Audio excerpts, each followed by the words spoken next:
Start किए थे, friction का थोड़ा इंट्रोडक्शन लिए थे, ठीक है। उसमें मैंने बताया था कि फ्रिक्शन की स्टैटिक वैल्यू जो है वो क्या करती है, वो डिपेंडिंग ऑन नीड चाहती है कि मोशन को, रिलेटिव मोशन को प्रिवेंट किया जाए, दोनों सरफेस साथ चले। ये काम किसका है, स्टैटिक फ्रिक्शन का। स्टैटिक फ्रिक्शन अपने वैल्यू को इस तरह से चेंज करता है ताकि दोनों सरफेस को एक साथ चलाए, ठीक है। वैसे केसेस में क्या है, होता क्या है कि फ्रिक्शन जो है अपने वैल्यू को एडजस्ट करता है, लेकिन फ्रिक्शन की एक लिमिटेशन होती है, mu into normal, mu S into normal, ठीक है। तो वो उससे ज़्यादा एक्सीड नहीं कर सकता, उसके बाद काइनेटिक स्टार्ट हो जाता है। नाउ समझो इस बात को कि अगर मोशन इम्पेंडिंग है, समझो हम एक टर्म डिफाइन करते हैं, वो क्या होता है, वो होता है angle between friction, angle of friction. ये क्या होता है देखो, denoted by phi. Angle of friction क्या होता है, डिनोटेड बाय फाई। हमारा ये कहना है अगर ये कोई सरफेस है, ये कोई सरफेस है जो कि रफ सरफेस है, ठीक है। यहां कोई ब्लॉक है, ठीक है। इस ब्लॉक के ऊपर दो फोर्स लगता है। एक फोर्स ये जो सरफेस है डिपेंडिंग ऑन नीड, एक फोर्स इस तरह लगाता है, इसको क्या बोलते हैं, नॉर्मल फोर्स। एक ये लगाता है, इसको बोलते हैं नॉर्मल फोर्स, जो कि सरफेस के परपेंडिकुलर होता है। और एक फोर्स ऐसे लगा सकता है, इसको क्या बोलते हैं, फ्रिक्शनल फोर्स। इसको क्या बोलते हैं, फ्रिक्शनल फोर्स। समझो एक फोर्स होता है नॉर्मल, जो कि सरफेस के परपेंडिकुलर होता है, और दूसरा फोर्स होता है फ्रिक्शन, जो कि सरफेस के टेंजेंशियल होता है। इन दोनों का रिजल्टेंट कहलाता है कांटेक्ट फोर्स। इन दोनों का रिजल्टेंट फोर्स क्या कहलाता है, कांटेक्ट फोर्स। इसको हम बोलते हैं कांटेक्ट फोर्स। क्या बोलते हैं इसको हम, कांटेक्ट फोर्स, एफसी। एफसी का मतलब क्या है, कांटेक्ट फोर्स। एफसी जो होता है वो होता है कांटेक्ट फोर्स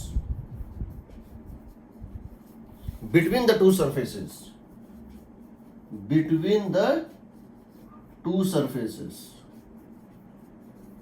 इसका मतलब है कि ये जो सरफेस है, ये जो दिख रहा है ग्राउंड, ये जो सरफेस है, ये इसके ऊपर फोर्स एक्चुअली इस तरह लगाता है, उसको क्या बोलते हैं, कांटेक्ट फोर्स, एफसी। इसके दो कंपोनेंट्स होते हैं। इस कांटेक्ट फोर्स का एक कंपोनेंट पैरेलल टू सरफेस होता है। ये क्या होता है, ये होता है एफ कांटेक्ट का पैरेलल कंपोनेंट। समझो ये एफ कांटेक्ट का जो पैरेलल कंपोनेंट होता है, जो सरफेस के पैरेलल होता है, वो कहलाता है फ्रिक्शन। और जो एफ कांटेक्ट का परपेंडिकुलर कंपोनेंट होता है, जो एफ कांटेक्ट का परपेंडिकुलर कंपोनेंट होता है, वो होता है नॉर्मल। समझो, यानी कि हम कह सकते हैं कि सरफेस जो फोर्स लगा रहा था उसके दो कंपोनेंट थे। एक था परपेंडिकुलर डायरेक्शन में, जो उसको पेनिट्रेट करने से रोक रहा है, और एक है टेंजेंशियल डायरेक्शन में, जो उसके किसी टेंजेंशियल मोशन को अपोज कर रहा है। इन दोनों का रिजल्टेंट क्या कहलाता है, कांटेक्ट फोर्स, ठीक है। कांटेक्ट फोर्स के दो कंपोनेंट होते हैं, एक परपेंडिकुलर, एक पैरेलल। अब सोचो अगर ये ब्लॉक जस्ट स्लिप करने वाला है, इसको बोलते हैं लिमिटिंग केस। इन लिमिटिंग केस, इन लिमिटिंग केस, लिमिटिंग केस का मतलब क्या है, when block, when relative motion is about to start,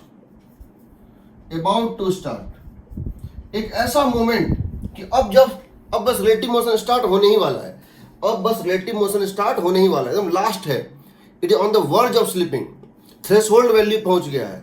अब अगर थोड़ा सा भी चेंज होगा तो ये स्लिप कर जाएगा, एकदम बाउंड्री केस पर है, स्लिप करने ही वाला है। इस केस में ये फ्रिक्शन हो जाएगा कितना, बताओ, फ्रिक्शन अपनी मैक्सिमम वैल्यू ले लेगा। तो फ्रिक्शन का मैक्सिमम वैल्यू कितना होता है, बताओ, तुम जानते हो, म्यू एस इंटू एन, ये होता है ना। तो उस समय जो ये कांटेक्ट फोर्स है वो कितना एंगल बनाएगा, देखो उस समय ये कांटेक्ट फोर्स कितना एंगल बनाएगा, और ये एंगल फाई है, ये एंगल कितना है, phi. Angle between the normal, angle between the normal and the contact force is phi. Angle between the perpendicular component and the net force, FC. Angle between normal force and complete this is phi. Then I can write tan phi is equal to, क्या होगा बताओ, this by this perpendicular by base। इस triangle में बताओ ये किसके equal है, ये किसके इक्वल है, म्यू इंटू एन के इक्वल है। ये है म्यू इंटू एन के इक्वल और ये है एन के इक्वल। तो टेन फाई क्या हो जाएगा बताओ, mu into N by N, mu S into N by N, यानी क्या हो जाएगा बताओ, म्यू एस। इसका मतलब है phi is equal to tan inverse mu S. समझो, इस एंगल फाई को हम बोलते हैं एंगल ऑफ फ्रिक्शन। क्या बोलते हैं? Angle of friction. This is the angle made by the contact force and the normal.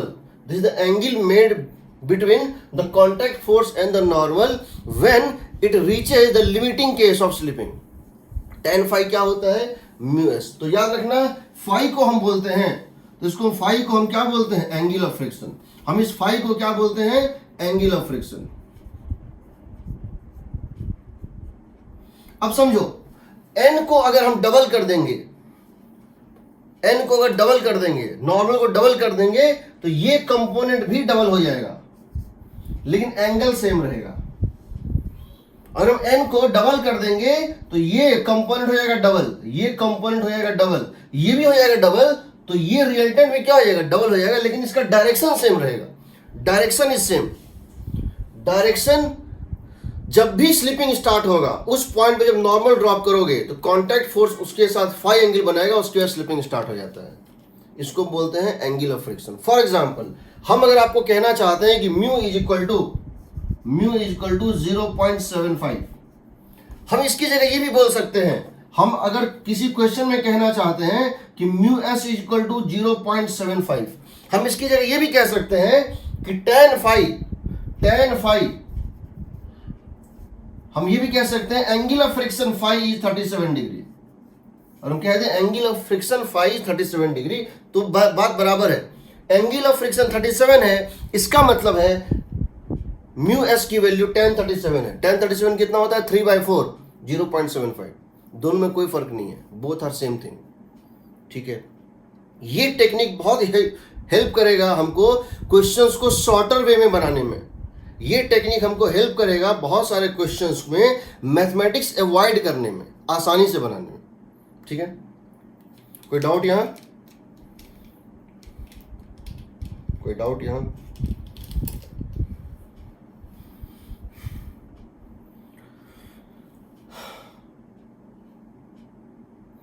चलो ठीक है।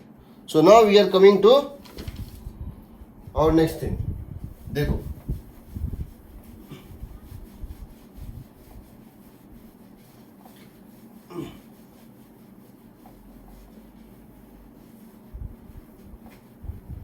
कल हमने क्या देखा था कि फ्रिक्शन की डायरेक्शन कैसे निकालते थे। हमने तो क्या बताया था, जब फ्रिक्शन की डायरेक्शन निकालनी हो तो क्या करो, पहले एज्यूम कर लो फ्रिक्शन नहीं है, जिसको जिधर चलना है चलने दो, और फिर क्या करो, उस रिलेटिव मोशन को अपोज कराने की डायरेक्शन में फ्रिक्शन ले लो। पहले फ्रिक्शन मानो नहीं है, स्लिप करने दो, उसके बाद वहां पे क्या करो, जो जहां स्लिप करता है रिलेटिव मोशन को अपोज करा दो। ठीक है, अब समझो इस बात को। अगर एक इंक्लाइन प्लेन पे एक ब्लॉक रखा हुआ है, और एक इंक्लाइन प्लेन पे एक ब्लॉक रखा हुआ है, और हम उस ब्लॉक का एंगल चेंज कर रहे हैं, ठीक है, तो क्या होगा समझो। Block placed on incline, block placed on A rough incline,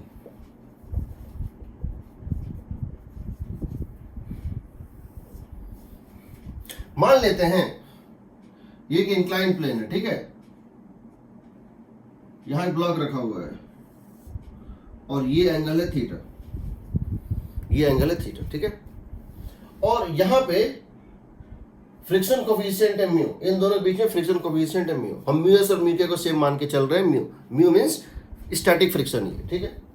अब समझो इस बात को, अगर हम इसको एंगल को धीरे धीरे बढ़ाएंगे, शुरू में क्या होगा कि ये ब्लॉक इसके ऊपर रेस्ट पे रहेगा, शुरू में क्या होगा कि ये ब्लॉक जो है इसके ऊपर रेस्ट पे रहेगा। हम जैसे जैसे हम अब क्या करेंगे, धीरे धीरे इस एंगल को बढ़ाएंगे, एक पर्टिकुलर एंगल के बाद ये स्लिप करने लगेगा, उसको बोलते हैं एंगल ऑफ रिपोज। क्या बोलते हैं? Angle of repose. वह कैसे निकालेंगे देखो, तो हम क्या करते हैं, यहां ये ब्लॉक है, हम कह रहे हैं कि वो कौन सा एंगल है जो लिमिटिंग वैल्यू है। We are finding limiting case. Limiting case का मतलब है, लिमिटिंग केस का मतलब है the block is about to slip down the incline,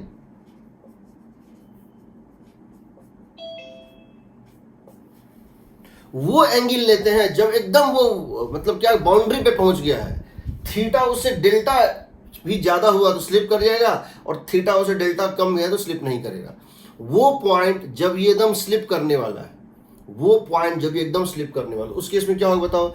उस केस का मतलब है कि फ्रिक्शन अपने स्टैटिक वैल्यू के मैक्सिमम पे पहुंच चुका होगा। इसका मतलब है फ्रिक्शन का स्टैटिक वैल्यू जो है वो अपने हैव रीच्ड मैक्सिमम। स्लिपिंग शुरू होने के ठीक पहले, ठीक मोमेंट पे फ्रिक्शन अपनी पूरी ताकत लगा देता है, और फ्रिक्शन की पूरी ताकत है म्यूएस इंटू एन। यहाँ फोर्सेस क्या क्या होंगे देखो, एक होगा फोर्स यहां पर, क्या होगा? mg नीचे। एक फोर्स होगा यहां पर, कितना होगा? mg नीचे। दूसरा होगा यहां पर नॉर्मल इधर। तीसरा, बिकॉज अभी एकदम स्लिप होने वाला है, it is about to slip down the incline. ये उस मोमेंट पहुंच चुका है, उस वर्ज पे पहुंच चुका है, उस थ्रेशोल्ड पे पहुंच चुका है कि अब ये जस्ट नीचे स्लिप करने ही वाला है।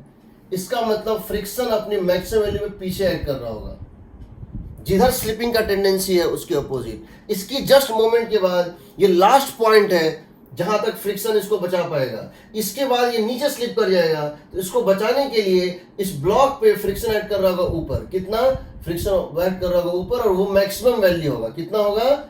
Mu into N, mu S into N. समझो, ये लास्ट मोमेंट, अभी तक एक्स तक जो है ये बचा हुआ है, नहीं चला, इसके बाद ये नहीं बचेगा। तो फ्रिक्शन की मैक्सिमम वैल्यू इसमें होगी, और कितनी होगी? जो भी नॉर्मल यहाँ है, mu S into N. Agreed? तो अब बताओ, इस पे इक्वेशन लिख लेते हैं, इस पे इक्वेशन लिख लेते हैं। क्या लिखेंगे इक्वेशन? बताओ। इक्वेशन लिखेंगे इस डायरेक्शन में, कॉमन नॉर्मल डायरेक्शन में। समझो, कॉमन नॉर्मल डायरेक्शन में क्या लिख देंगे? n minus m g cos theta is 0। Common normal direction क्या होगा? n minus m g cos theta is 0। Common parallel direction, incline plane के पैरेलल में क्या लिखेंगे? M g sine theta minus mu into N. M g sine theta यहां पे होगा minus mu into N is equal to 0। इन दोनों से हम इक्वेशन निकालते हैं। पहले से आएगा n is equal to m g cos theta, second से क्या होगा? Mu into N is equal to m g sine theta. So mu into N by N is equal to m g sine theta by m g cos theta. So tan theta is equal to mu. ये वो threshold angle है, कौन? tan inverse mu. Therefore theta is equal to tan inverse mu. This is the critical angle, this is the critical angle, threshold angle, also called angle of repose।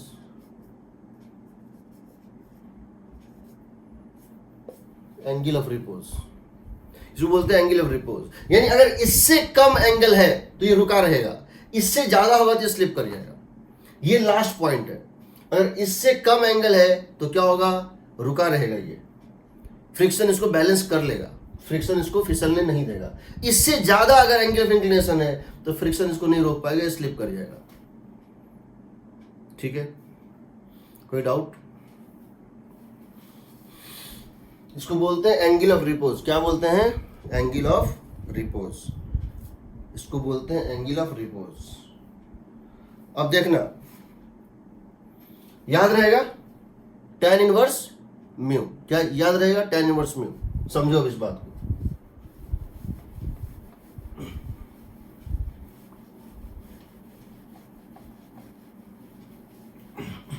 इसका मतलब क्या हुआ?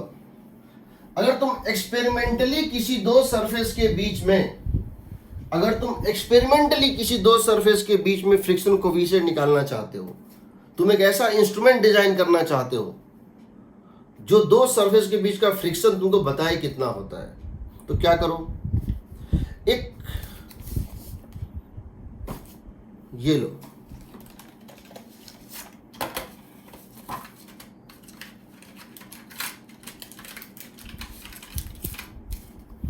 ये लो, ये क्या है? ये इसको क्या बोलते हैं? प्रोटेक्टर है। ठीक है, इसको ऐसे फिक्स कर दो। फिक्स कर दिया। यहां पर क्या करो? इस तरह से यहां पर एक रोटेट होने लायक एक सरफेस बना दो। ठीक है, ये प्रोटेक्टर है, दिख रहा होगा, यहाँ एक हिंज लगा, एक सरफेस बना दो, इसके ऊपर एक कुछ डाल दो, क्या डालोगे, कुछ भी डाल दो, इसके ऊपर ये कटर डाल दो, डाल दिए, इसको धीरे धीरे चेंज करो, बहुत धीरे धीरे, जहाँ ये स्लिप करना शुरू किया उस एंगल को निकाल लो, यहाँ से उस एंगल को इसमें रीड कर लो प्रोटेक्टर में, tan of that angle static friction coefficient, tan theta जो होगा, जहाँ ये स्लिपिंग स्टार्ट हुआ वहाँ जो tan थीटा था वो उस थीटा पे, पहले ये निकाल लो, ये किस एंगल थीटा पे स्लिप करना स्टार्ट किया, उस एंगल का tan of that angle is the friction of static coefficient between this and this. ठीक है, अब समझो इस बात को, कि अगर तुम्हारे पास, तुम यहां से धीरे धीरे एंगल बढ़ा रहे थे, तुम यहां से धीरे धीरे एंगल को इंक्रीज कर रहे थे, यहां पर tan ये दिया हुआ है म्यू एस, तुम इसको स्लोली ग्रेजुअली इंक्रीज कर रहे हो, ठीक है, तुम इसको इस थीटा को ग्रेजुअली इंक्रीज कर रहे हो, तो क्या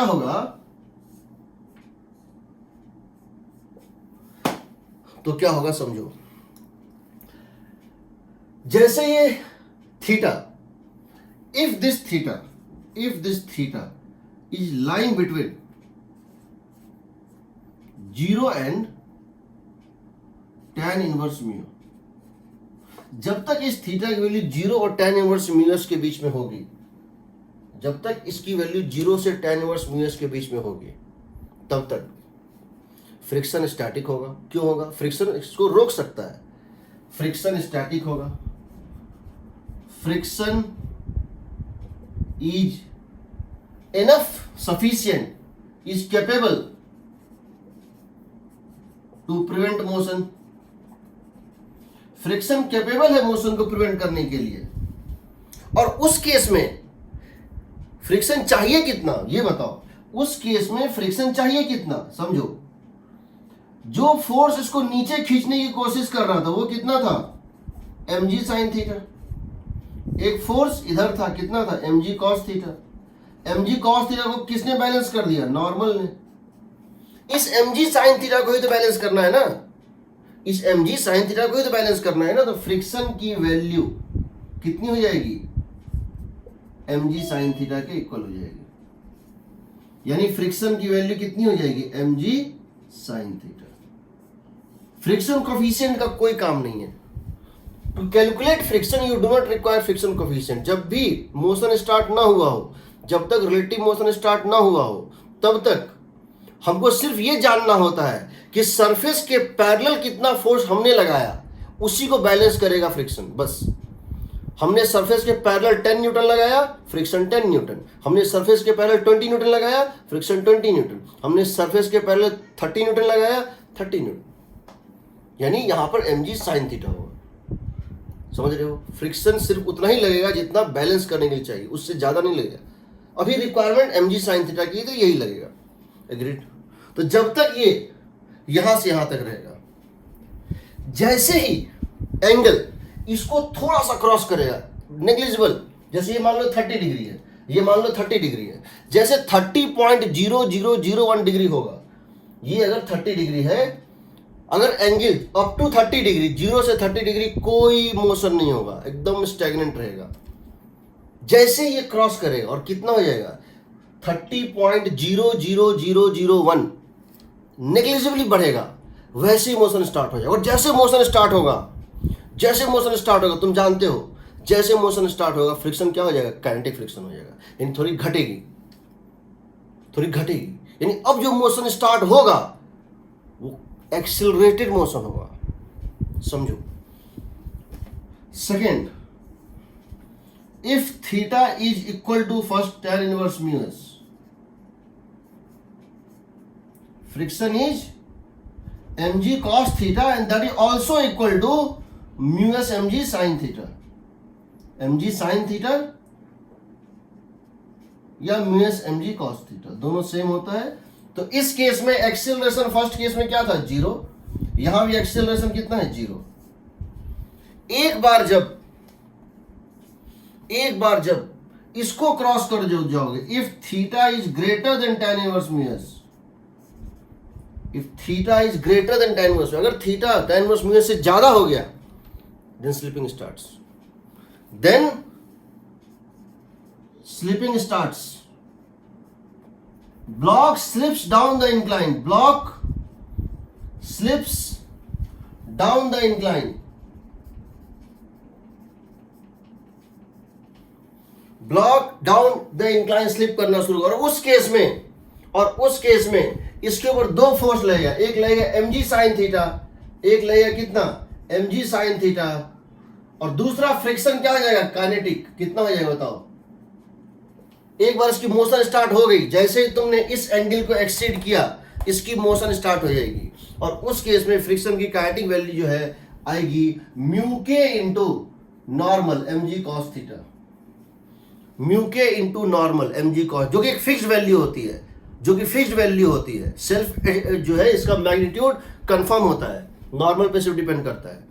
तो उस केस में जो इसकी एक्सेलरेशन आएगी वो कितनी आ जाएगी बताओ, तभी एक्सेलरेट करेगा, कितने से, mg sin theta minus mu के इंटू सो उस केस में एक्सेलरेशन होगा mg sin theta minus mu के into mg cos theta divided by m, तो कितना आ जाएगा g into sine theta minus mu k cos theta, ये इसकी एक्सेलरेशन हो जाएगी,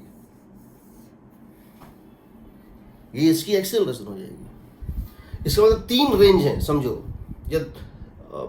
एक बाउंड्री है, कौन है, थ्रेशोल्ड वैल्यू, कौन सी, थीटा नॉट, तुमको चेक करना पड़ेगा कि क्या ये थीटा नॉट से ज्यादा है या कम है, अदरवाइज क्वेश्चन चेंज हो जाएगा। देखो अगर मैं तुमसे क्वेश्चन ये पूछूं, पहले इसको समझो, थीटा की वैल्यू जब तक tan इनवर्स म्यू, थीटा की वैल्यू जब तक tan इनवर्स म्यू को क्रॉस नहीं करेगी मोशन स्टार्ट नहीं होगा, तब तक मोशन को सक्सेसफुली फ्रिक्शन प्रिवेंट कर लेगा। जब एक्सीड करेगा तब स्लिपिंग स्टार्ट होगा, और जैसे स्लिपिंग स्टार्ट होगा फ्रिक्शन क्या हो जाएगा, काइनेटिक हो जाएगा। ठीक है, इसका मतलब हुआ कि अगर हम इस प्रोटेक्टर पे अगर इसको हम डाल के इसको हम बढ़ाना शुरू कर रहे हैं, और मान लेते हैं 30 डिग्री पे स्लिप करना शुरू किया, ये 30 डिग्री पे स्लिप करना शुरू किया, और जैसे स्लिप करेगा 30.0001 पे इसकी एक एक्सेलरेशन होगी, तो ये स्पीड गेन करेगा, क्योंकि मोशन स्टार्ट करने के लिए जो फोर्स चाहिए जैसे स्टार्ट होता है, जो मैक्सिमम वैल्यू फ्रिक्शन का होता है प्रिवेंटिंग, जैसे स्टार्ट होता है वो थोड़ा सा गिर जाता है, तो ये एक्सेलरेटेड मोशन होगा, नेट फोर्स जीरो नहीं रहेगा। अब इसको हमको क्या करना है, फिर से इसकी वेलोसिटी को मेंटेन करना है। अब क्योंकि अब friction mu S into normal नहीं है, अब है म्यू के इंटू नॉर्मल, तो अब थोड़ा सा फ्रिक्शन घट गया, इसीलिए एक्सेलरेटेड मोशन होगा। हम क्या करेंगे, इसको थोड़ा सा कम करेंगे, 30 से घटा के 28 डिग्री करेंगे, तो देखेंगे ये अपनी वेलोसिटी मेंटेन किए हुए। इसका मतलब tan 30 डिग्री म्यू एस था और tan 28 डिग्री म्यू के था। वेलोसिटी को चलाने के लिए, मोशन स्टार्ट करने के लिए जिस एंगल पे इसको घुमाना पड़ेगा, यूनिफॉर्म वेलोसिटी मेंटेन करने के लिए उसे थोड़ा सा कम एंगल पे रखना पड़ेगा, बिकॉज मोशन स्टार्ट करने के लिए फ्रिक्शन के स्टैटिक का मैक्सिमम वैल्यू क्रॉस करना पड़ता है, और मोशन को मेंटेन करने के लिए फ्रिक्शन काइनेटिक देना पड़ता है, उसको सिर्फ ओवरकम करते हैं। फ्रिक्शन को स्टार्ट करने के लिए the minimum force is mu S into normal, और फ्रिक्शन को और वेलोसिटी को मेंटेन करने के लिए म्यू के इंटू नॉर्मल। म्यू के इंटू नॉर्मल थोड़ा सा कम होता है compare to mu S into normal, इसीलिए जिस एंगल पे ये मोशन स्टार्ट होगा उससे थोड़ा कम पे ये अपने वेलोसिटी को मेंटेन करेगा। But generally question mu S और म्यू के सेम दिया होता है तो काम चल जाता है। ठीक है, कोई डाउट यहाँ पहले ये बताओ।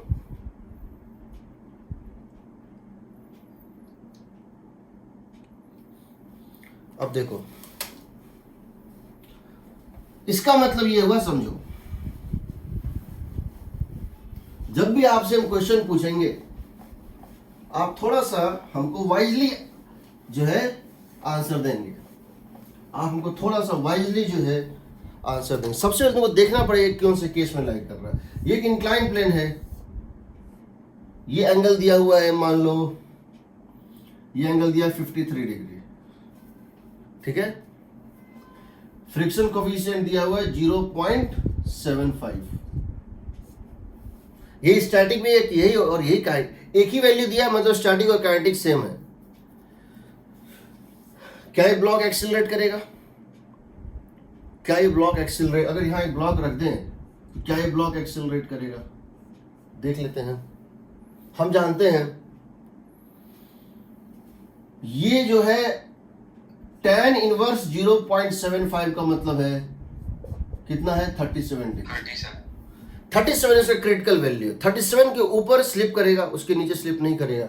ये उससे ज्यादा है तो स्लिप करेगा, स्लिपिंग, स्लिप करेगा। इसकी एक एक्सेलरेशन होगी, कितनी होगी? ए होगी।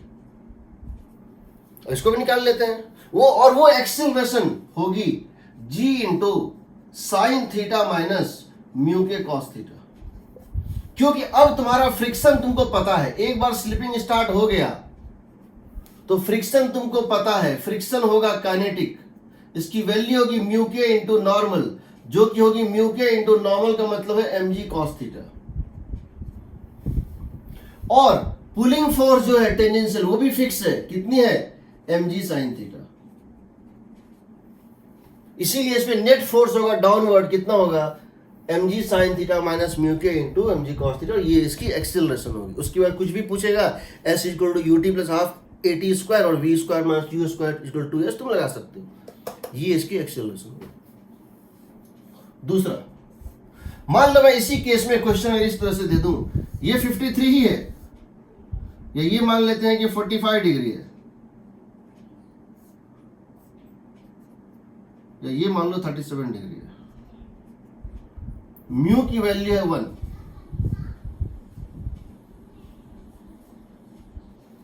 What is acceleration? कितनी एक्सेलरेशन होगी? 0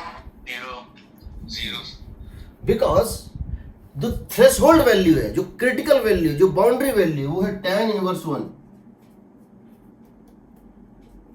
and that is equal to 45 degree. ये 45 से कम है तो नहीं चलेगा। एक्सेलरेशन 0, एक्सेलरेशन 0 वो तो ठीक है।